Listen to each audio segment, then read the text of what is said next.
I just realized there might be one point in which it might cause some confusion, so I just want to clarify something. So because I kept everything at the same size, I can time stretch, but if you need to cut a cue, let's say you cut it right here. I'm cutting up at the top on the folder track that cuts everything here, right? So if I select this,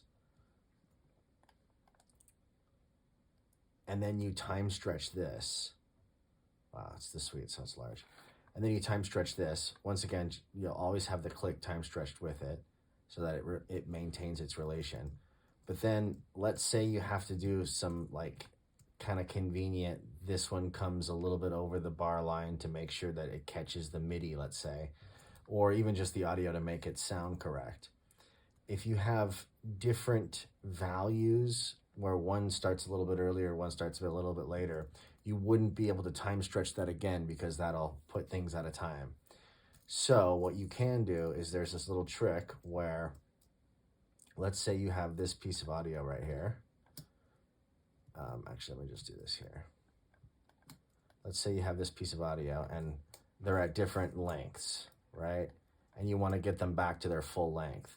So you would just set a selection, hit record. So you're basically just doing a little blurb. And then you can take that same blurb and put it at the end. I usually put it halfway through. Like here, I'll just show you here to make sure that the exact point that it comes out, bam, you click it like that, and you know that's exactly the correct out point.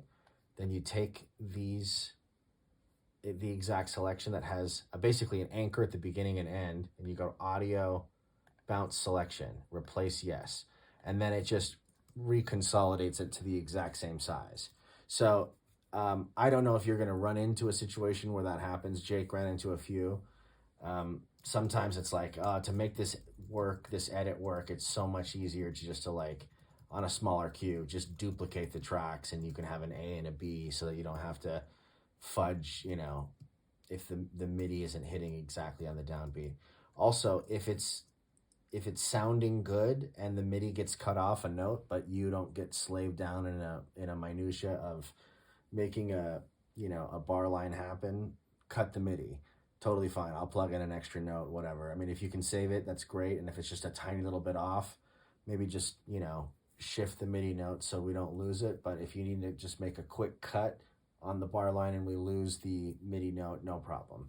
But yeah, that's the protocol if you need to time stretch a second time, or if you find yourself with different values and you need to consolidate it to put it back into time stretch mode.